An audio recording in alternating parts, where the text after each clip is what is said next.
ಶ್ರೀಕೃಷ್ಣಾಯ ನಮಃ. ವಸುದೇವಸುತಂ ದೇವಂ ಕಂಸಚಾಣೂರಮರ್ದನಂ ದೇವಕೀ ಪರಮಾನಂದಂ ಕೃಷ್ಣಂ ವಂದೇ ಜಗದ್ಗುರುಂ.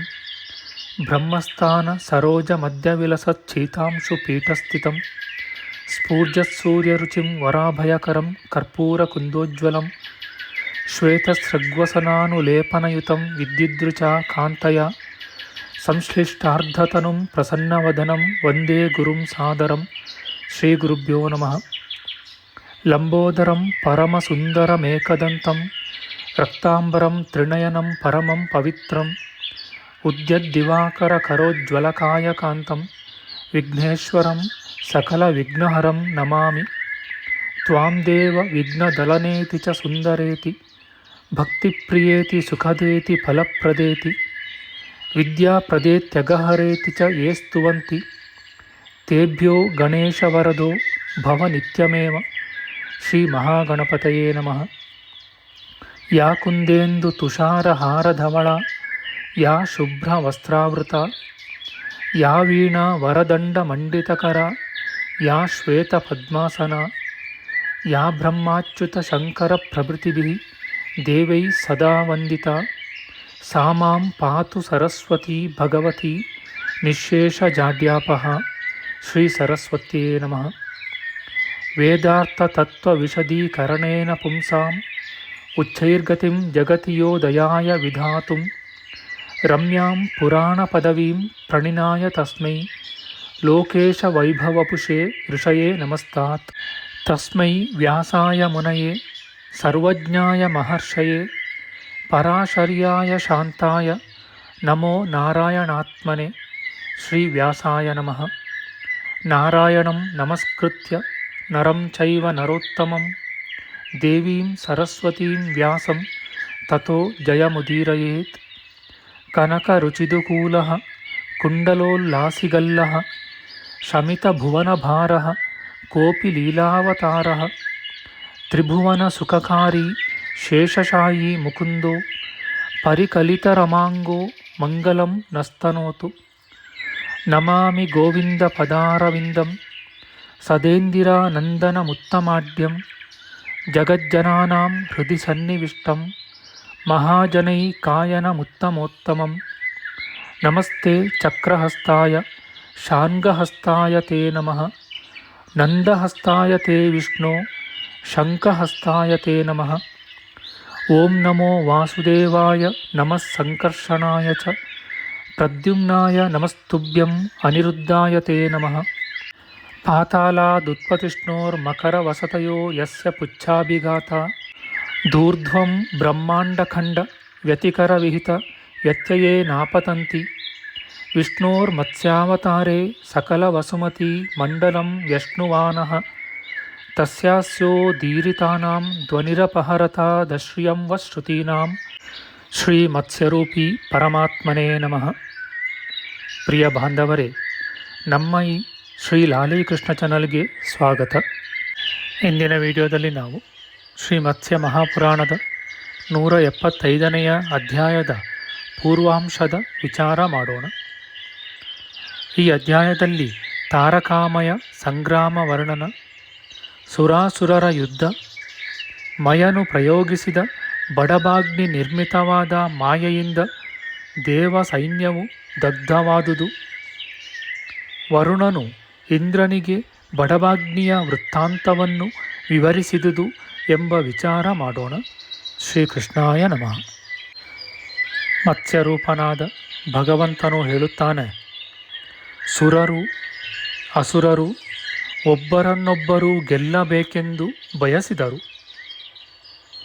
ಆಗ ಅವರಿಬ್ಬರ ಸೈನ್ಯಗಳಿಗೂ ಕೈ ಕಾಳಗವು ನಡೆಯಿತು.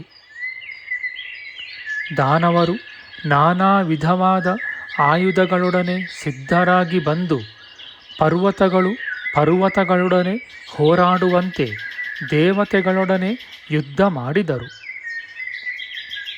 ಸುರಾಸುರರಿಗೆ ನಡೆದ ಆ ಯುದ್ಧವು ಅತ್ಯದ್ಭುತವಾಗಿತ್ತು. ಧರ್ಮ ವಿನಯ ಇವು ಒಂದು ಕಡೆಯೂ, ಅಧರ್ಮ ದರ್ಪ ಇವು ಮತ್ತೊಂದು ಕಡೆಯೂ ನೆಲೆಸಿದ್ದವು. ಬಳಿಕ ಶತ್ರುಗಳ ಮೇಲೇರಿ ಹೋಗುವ ರಥಗಳು, ಮಾವಟಿಗರು ಸನ್ನೆ ಮಾಡಿದಂತೆ ನುಗ್ಗುವ ಆನೆಗಳು, ಕೈಯಲ್ಲಿ ಕತ್ತಿಯನ್ನು ಹಿಡಿದು ಆಕಾಶಕ್ಕೆ ನೆಗೆಯುವ ವೀರ ಯೋಧರು, ಹಾರಾಡುವ ಮುಸಲಗಳು, ಎಡೆ ಬಿಡದೆ ಬೀಳುತ್ತಿರುವ ಬಾಣಗಳು, ವಿಶೇಷವಾಗಿ ಮಿಡಿಯುತ್ತಿರುವ ಬಿಲ್ಲುಗಳು, ಎಸೆಯುತ್ತಿರುವ ಮುದ್ಗರಗಳು, ಇವುಗಳಿಂದ ದೈತ್ಯ ದಾನವರಿಗೆ ನಡೆದ ಆ ತುಮುಲ ಯುದ್ಧವು ಭಯಂಕರವಾಗಿತ್ತು. ಪ್ರಳಯ ಕಾಲದಂತೆ ಜಗತ್ತಿಗೆ ಭೀತಿಯನ್ನು ಹುಟ್ಟಿಸುತ್ತಿತ್ತು. ದೈತ್ಯರು ಪರಿಘಗಳನ್ನು, ಪರ್ವತಗಳನ್ನು, ಇಂದ್ರಾದಿ ದೇವತೆಗಳ ಮೇಲೆಸೆದು ಅವರನ್ನು ಪ್ರಹರಿಸಿದರು. ಜಯಾಭಿಲಾಷಿಗಳು, ಬಲಿಷ್ಠರೂ ಆದ ದಾನವರಿಂದ ಯುದ್ಧದಲ್ಲಿ ಹತರಾಗುತ್ತಿದ್ದ ದೇವತೆಗಳು ವಿಷಣ್ಣವದನರಾಗಿ ಬಹು ದುಃಖಪಟ್ಟರು. ದೈತ್ಯರು ಅಸ್ತ್ರಗಳಿಂದಲೂ ಶೂಲಗಳಿಂದಲೂ ಬಲವಾಗಿ ಹೊಡೆದರು. ಪರಿಘಗಳಿಂದ ತಲೆಯನ್ನೊಡೆದರು, ಎದೆಯನ್ನು ಸೀಳಿದರು. ಇದರಿಂದ ದೇವತೆಗಳಿಗೆ ಗಾಯಗಳಾಗಿ ತಡೆಯಿಲ್ಲದೆ ರಕ್ತವು ಹರಿಯಿತು. ಅಸುರರು ದೇವತೆಗಳನ್ನು ತಮ್ಮ ಬಾಣರಾಶಿಗಳಿಂದ ಸುತ್ತುಗಟ್ಟಿದರು. ಅವರ ಯತ್ನಗಳನ್ನು ವ್ಯರ್ಥಗೊಳಿಸಿದರು. ದೇವತೆಗಳು ಅವರ ಮಾಯೆಗೆ ಸಿಕ್ಕಿ ಏನು ಮಾಡುವುದಕ್ಕೂ ತೋಚದವರಾದರು. ದೇವತೆಗಳ ಸೈನ್ಯವು ಅಸ್ತಮಿತವಾದಂತೆ ಕಂಡಿತು. ಅದರ ಆಕಾರವನ್ನು ನೋಡಿದರೆ ಪ್ರಾಣವೇ ಇಲ್ಲವೆಂಬಂತಿತ್ತು. ದಾನವರಿಂದ ಅದರ ಪ್ರಯತ್ನಗಳು, ಆಯುಧಗಳು ವ್ಯರ್ಥವಾದವು. ಸಹಸ್ರಾಕ್ಷನೆನಿಸಿದ ದೇವೇಂದ್ರನು ದೈತ್ಯರ ಬಿಲ್ಲುಗಳಿಂದ ಹೊರಟು ಬಂದ ಆ ಬಾಣಗಳನ್ನು ವಜ್ರಾಯುಧದಿಂದ ಕತ್ತರಿಸಿ ಭಯಂಕರವಾದ ಆ ಶತ್ರು ಸೈನ್ಯದೊಳಗೆ ಹೊಕ್ಕನು. ಅವನು ದೈತ್ಯ ಪ್ರಮುಖರನ್ನು ಕೊಂದು ಅಸುರರ ಆ ದೊಡ್ಡ ಸೈನ್ಯದ ಮೇಲೆ ಅಂಧಕಾರಾಸ್ತ್ರವನ್ನು ಪ್ರಯೋಗಿಸಿ ಕಗ್ಗತ್ತಲೆ ಕವಿಯುವಂತೆ ಮಾಡಿದನು. ಇಂದ್ರನ ತೇಜೋಬಲದಿಂದ ಕಗ್ಗತ್ತಲೆಯು ತುಂಬಿಕೊಳ್ಳಲು ಆ ಅಸುರರು ದೇವತೆಗಳನ್ನು, ಅವರ ವಾಹನಗಳನ್ನು, ತಮ್ಮಲ್ಲೇ ಒಬ್ಬರಿನ್ನೊಬ್ಬರನ್ನು ಕಾಣದೆ ಹೋದರು.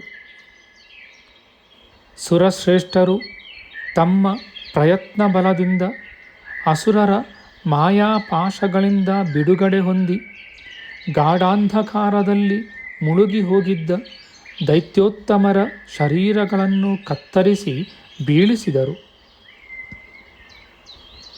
ಕಾಡಿಗೆಯಂತೆ ಕಪ್ಪಾದ ಆ ಕತ್ತಲೆಯಲ್ಲಿ ಓಡಿ ಹೋಗಿ ದೈತ್ಯರು ರೆಕ್ಕೆ ಕತ್ತರಿಸಿ ಹೋದ ಪರ್ವತಗಳಂತೆ ಸಂಜ್ಞಾರಹಿತರಾಗಿ ಬಿದ್ದರು.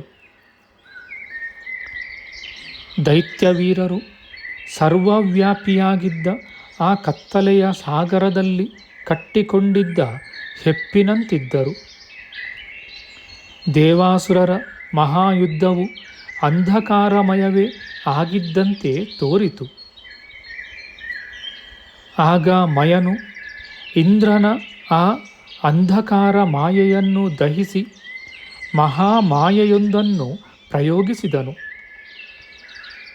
ಅದು ಬಡಬಾಗ್ನಿಯಿಂದ ನಿರ್ಮಿತವಾಗಿತ್ತು. ಪ್ರಳಯ ಕಾಲದಲ್ಲಾಗುವಷ್ಟು ಬೆಳಕನ್ನು ಉಂಟು ಮಾಡಬಲ್ಲುದಾಗಿತ್ತು. ಮಯನು ಪ್ರಯೋಗಿಸಿದ ಆ ಮಾಯೆ ದೇವತೆಗಳೆಲ್ಲರನ್ನೂ ದಹಿಸಿತು. ದೈತ್ಯರು ಸೂರ್ಯನಂತೆ ತೇಜಸ್ವಿಗಳಾಗಿ ಪರಾಕ್ರಮದಿಂದ ಮೆರೆಯುತ್ತಾ ಯುದ್ಧದಲ್ಲಿ ಮೇಲ್ಗೈಯನ್ನು ಪಡೆದರು. ಆ ಬಡಬಾಗ್ನಿಯ ಮಾಯೆ ಆವರಿಸಿಕೊಳ್ಳಲು ದೇವತೆಗಳು ಸಂತಪ್ತರಾಗಿ ತಂಪಾದ ಕಿರಣಗಳುಳ್ಳ ಜಲಪ್ರದನಾದ ಚಂದ್ರನಲ್ಲಿಗೆ ಹೋದರು. ಬಡಬಾಗ್ನಿಯು ಸುಡುತ್ತಿರಲು ಆ ದೇವತೆಗಳು ಮೂರ್ಛಿತರಾಗಿ ದೇವೇಂದ್ರನನ್ನು ಮೊರೆಹೊಕ್ಕು ತಮ್ಮನ್ನು ರಕ್ಷಿಸಬೇಕೆಂದು ಪ್ರಾರ್ಥಿಸಿದರು. ಮಯನ ಮಾಯೆಯಿಂದ ದೇವಸೈನ್ಯವು ಸುಟ್ಟು ಹೋಯಿತು. ದಾನವರು ಅದನ್ನು ಕೊಲ್ಲುತ್ತಿದ್ದರು. ಆಗ ಇಂದ್ರನು ಪ್ರಶ್ನೆ ಮಾಡಲು ವರುಣನು ಹೀಗೆ ಹೇಳಿದನು. ವರುಣನು ಹೇಳುತ್ತಾನೆ, ಓ ಇಂದ್ರ, ಅಪೂರ್ವ ತೇಜಸ್ವಿ ಎನಿಸಿದ ಬ್ರಹ್ಮರ್ಷಿ ಪುತ್ರನಾದ ಊರ್ವನು ಹಿಂದೆ ಅತ್ಯುಗ್ರವಾದ ತಪಸ್ಸನ್ನು ಮಾಡಿದನು. ಅವನು ಗುಣಗಳಲ್ಲಿ ಬ್ರಹ್ಮನಿಗೆ ಸಮಾನನಾಗಿದ್ದನು. ತನ್ನ ತಪಸ್ಸಿನಿಂದ ಲೋಕವನ್ನು ಸುಡುತ್ತಾ ಸೂರ್ಯನಂತೆ ಪ್ರಕಾಶಿಸುವ ಅವನ ಬಳಿಗೆ ಮುನಿಗಳು, ದೇವತೆಗಳು, ದೇವರ್ಷಿಗಳೊಡನೆ ಕೂಡಿ ಬಂದರು. ದಾನವ ರಾಜನಾದ ಹಿರಣ್ಯಕಶಿಪುವು ಅವರೊಡನೆಯೇ ಬಂದನು. ಅವರೆಲ್ಲರೂ ಬಹು ತೇಜಸ್ವಿಯಾದ ಆ ಮುನಿಗೆ ಹೀಗೆ ವಿಜ್ಞಾಪನ ಮಾಡಿದರು. ಬ್ರಹ್ಮರ್ಷಿಗಳು ಅವನಿಗೆ ಧರ್ಮ ಸಹಿತವಾದ ಮಾತನ್ನು ಹೇಳಿದರು. ಎಲೈ ಪೂಜ್ಯನೇ, ಋಷಿಗಳ ವಂಶಜರು ಬ್ರಹ್ಮಚರ್ಯಾಶ್ರಮದಲ್ಲೇ ನಿಂತು ಈ ರೀತಿಯಾಗಿ ತಪಸ್ಸು ಮಾಡುವುದರಿಂದ ವಂಶವು ಬೆಳೆಯದೆ ನಿಂತು ಹೋಗುವುದು. ನೀನು ಏಕಾಕಿ, ಸಂತತಿ ಇಲ್ಲದವನು. ನಿನ್ನ ವಂಶಕ್ಕಾಗಿ ಬೇರೆ ಯಾರೂ ಇಲ್ಲ. ಈ ಬ್ರಹ್ಮಚರ್ಯ ವ್ರತದಲ್ಲಿ ನಿಂತು ಕಷ್ಟವನ್ನೇ ಅನುಭವಿಸುತ್ತಿರುವೆ. ಓ ಬ್ರಾಹ್ಮಣೋತ್ತಮನೇ, ಮಹಾಮಹಿಮರಾದ ಮುನಿಗಳ ಗೋತ್ರಜರಾದ ಹಲವರು ವಿವಾಹ ಮಾಡಿಕೊಳ್ಳದೆ ಒಬ್ಬಂಟಿಗರಾಗಿರುವರು. ಅವರಿಗೆ ಸಂತತಿಯೇ ಇಲ್ಲ. ಹೀಗೆ ಪುತ್ರರಹಿತರಾಗಿ ವಂಶಾಭಿವೃದ್ಧಿಗೆ ಮಾರ್ಗವಿಲ್ಲದಿರುವ ನಮಗೆ ಸದ್ಗತಿಗೆ ಸಾಧನವಿಲ್ಲ. ನೀನಾದರೋ ತಪಸ್ಸಿನಲ್ಲಿ ಶ್ರೇಷ್ಠ. ಬ್ರಹ್ಮನಿಗೆ ಸಮಾನವಾಗಿದೆ ನಿನ್ನ ತೇಜಸ್ಸು. ವಂಶವನ್ನು ಬೆಳೆಸುವುದಕ್ಕಾಗಿ ಯತ್ನಿಸು. ವಂಶವನ್ನು ಅಭಿವೃದ್ಧಿಪಡಿಸುವುದರ ಮೂಲಕ ನೀನು ನಿನ್ನನ್ನೇ ಬೆಳೆಸಿಕೊ. ನೀನು ಧರ್ಮವನ್ನು ಸಂಪಾದಿಸಿರುವೆ. ಅದರಿಂದ ಇನ್ನು ಪತ್ನಿ ಪರಿಗ್ರಹವನ್ನು ಮಾಡು. ಮುನಿಗಳು ಹೀಗೆ ಹೇಳಲು ಊರ್ವನಿಗೆ ಮರ್ಮಸ್ಥಾನಗಳಲ್ಲಿ ಇರಿದಂತಾಯಿತು. ಅವನು ಆ ಋಷಿಗಳನ್ನು ಜರೆದು ಇಂತೆಂದನು. ಶಾಸ್ತ್ರಗಳಲ್ಲಿ ಹೇಳಿರುವಂತೆ ಈ ಧರ್ಮವು ಮುನಿಗಳಿಗೆ ಶಾಶ್ವತವಾದುದು. ಋಷಿ ಪರಂಪರಾಗತವಾಗಿ ಬಂದ ಈ ಧರ್ಮವನ್ನು ಆಚರಿಸುತ್ತಾ ಕಾಡಿನ ಗೆಡ್ಡೆ ಗೆಣಸುಗಳನ್ನು ಹಣ್ಣುಗಳನ್ನು ತಿನ್ನುತ್ತಾ ಆತ್ಮ ಸಾಕ್ಷಾತ್ಕಾರವನ್ನು ಪಡೆದ ಬ್ರಾಹ್ಮಣ ವಂಶದಲ್ಲಿ ಜನಿಸಿದವನ ಬ್ರಹ್ಮಚರ್ಯ ವ್ರತವು ಬ್ರಹ್ಮನನ್ನೂ ಕೂಡ ನಡುಗಿಸಿಬಿಟ್ಟೀತು. ಗೃಹಸ್ಥಾಶ್ರಮವನ್ನು ಅವಲಂಬಿಸಿ ನಗರಗಳಲ್ಲಿ ವಾಸಿಸುವ ಜನರಿಗೆ ಯಾಜನ, ಅಧ್ಯಾಪನ ಮತ್ತು ಪ್ರತಿಗ್ರಹಗಳೆಂಬ 3 ಜೀವನಕ್ಕೆ ಸಹಕಾರಿಗಳಾದ ವೃತ್ತಿಗಳು. ಆಶ್ರಮವಾಸಿಗಳಾದ ನಮಗೋ ಎಂದರೆ ಜೀವನದ ವೃತ್ತಿ ಇನ್ನೂ ಉತ್ತಮವಾದುದು.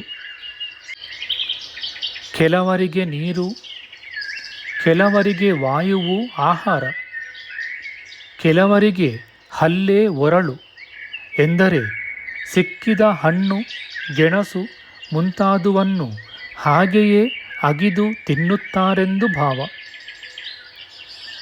ಉಳಿದವರು ಆಹಾರ ಪದಾರ್ಥವನ್ನು ಕಲ್ಲಿನಲ್ಲಿ ಜಜ್ಜಿ ತಿನ್ನತಕ್ಕವರು. ಇನ್ನೂ ಕೆಲವರಿಗೆ ಆಹಾರವೇ ಬೇಡ.